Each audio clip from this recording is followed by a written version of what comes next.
Welcome, Dr. James Beckett, Sports Card Insights. I'm driving down the road thinking I just was listening to some podcasts, as I frequently do. I just thought I'm just going to talk about what I just heard and go a little further, things I didn't hear that I'm wondering about. First of all, thanks sponsors, Topps, Panini, Upper Deck, Heritage Auctions, Huggins Scott Auctions, Mike Stadium Sports Cards, Burbank Sports Cards, ComC.com, and Beckett Media, Beckett Grading, Beckett Authentications. I was hearing about Shohei Ohtani's interpreter getting in a lot of trouble, perhaps with Major League Baseball, with the Dodgers or Angels, whatever, with Shohei himself. The problem of his gambling, which I was hearing a figure of $4 million. To rack up $4 million in gambling losses, you had to gamble a lot because you don't lose every time, but all you have to do is lose slightly more than half the time, which is really what happens. But to rack up that kind of a loss, you got to be making giant bets, or you've got to be making lots of bets. So could Shohei Ohtani not have known that his interpreter was a compulsive, perhaps addicted gambler?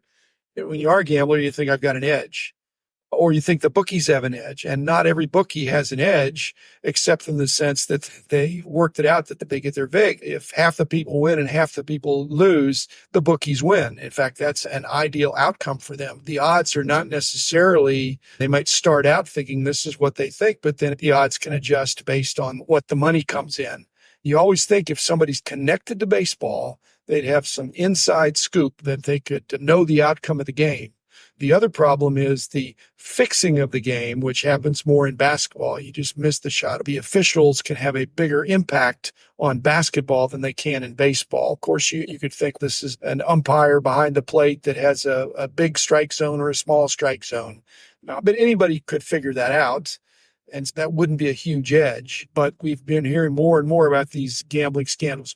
Not necessarily that Shohei Ohtani's interpreter bet on anything involving his employer. I think his employer is probably Shohei, and I don't think they have their stories straight, and I hope Shohei is not implicated. I think he's an amazing talent. But the missing money, there ought to be audits. If somebody is wealthy like that, there needs to be an audit of where your money goes. There's too many instances of ball players and celebrities that get mismanaged by somebody that's seemingly trusted that handles the money. But there's got to be an audit, whether you have a formal audit, there's just a lot of money going around, and it's not cash.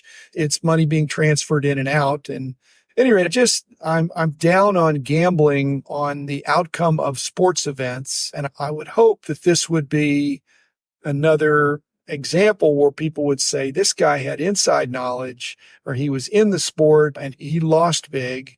Not an idiot if you lose, but you should expect to lose in gambling. It's wired so that you would lose, that the bookies win, that the house wins.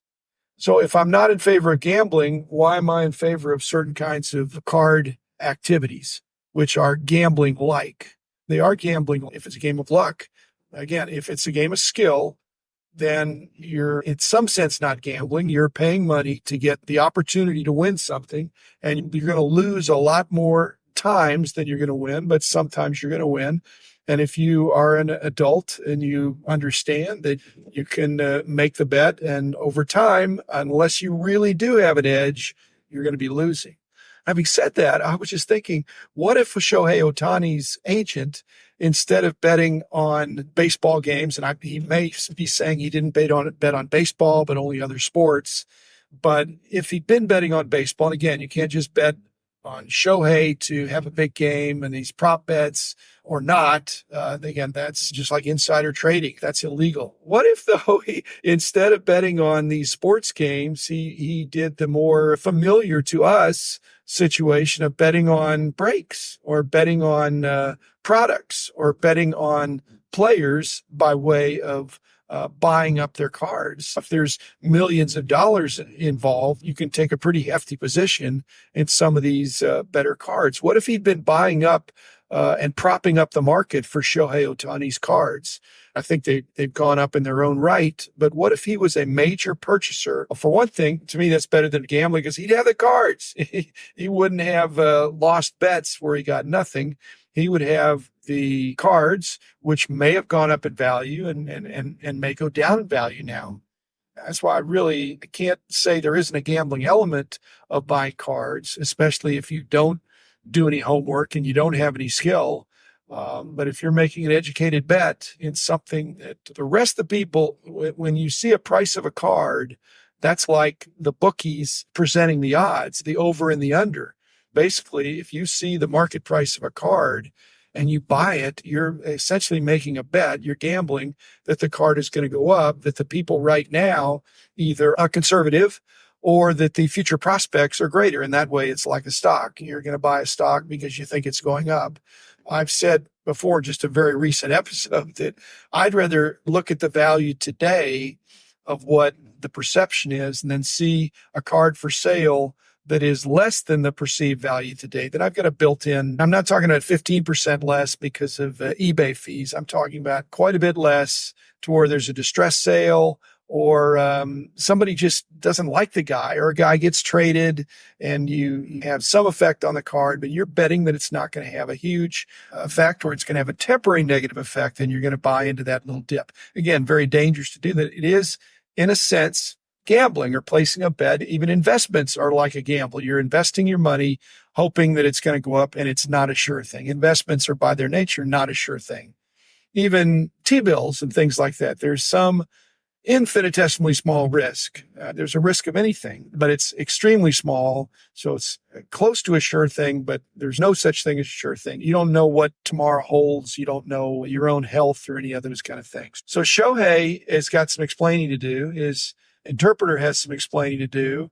And again, I'm not sure it's going to have a real negative effect on his cards. I don't see it having a positive effect on his cards. As I said, my what if, I'm really glad that this interpreter was, for example, not so crazy example, he could have been buying up base cards of Shohei, just buying them up, and they're not cheap, but even second, third, fourth year, not necessarily rookies, but any kind of a card, and then just quietly getting Shohei to autograph them. Instant bump. And then buying cards in auctions and getting them autographed by his good buddy, and just passing it in front of him, say, you need to sign these. And it's for him instead of for somebody that he has an endorsement deal with. It's very tricky. It's unfortunate. I don't like bad news. But if this is an insider who's getting crushed in gambling, what does that say to any of us that are 6 degrees of separation that we could make a bet? Again, if it's an emotional bet, emotional bets are not better bets than non-emotional bets. At any rate, that's it. That riding along in my car, hoping this all blows over, but it's a complicated world we live in, and gambling is way, way more mainstream, and daily fantasy kind of stuff, way more mainstream. Horses out of the barn there, and yet hopefully if it's just plain and simple gambling without insider kinds of stuff, that's one thing. But if it involves baseball, somebody's in trouble, and I hope they crack down. I want baseball to be a pure game. I want the game to be played out on the field by two teams that are giving it their best, trying to win. So that's it. Thanks, everybody. The man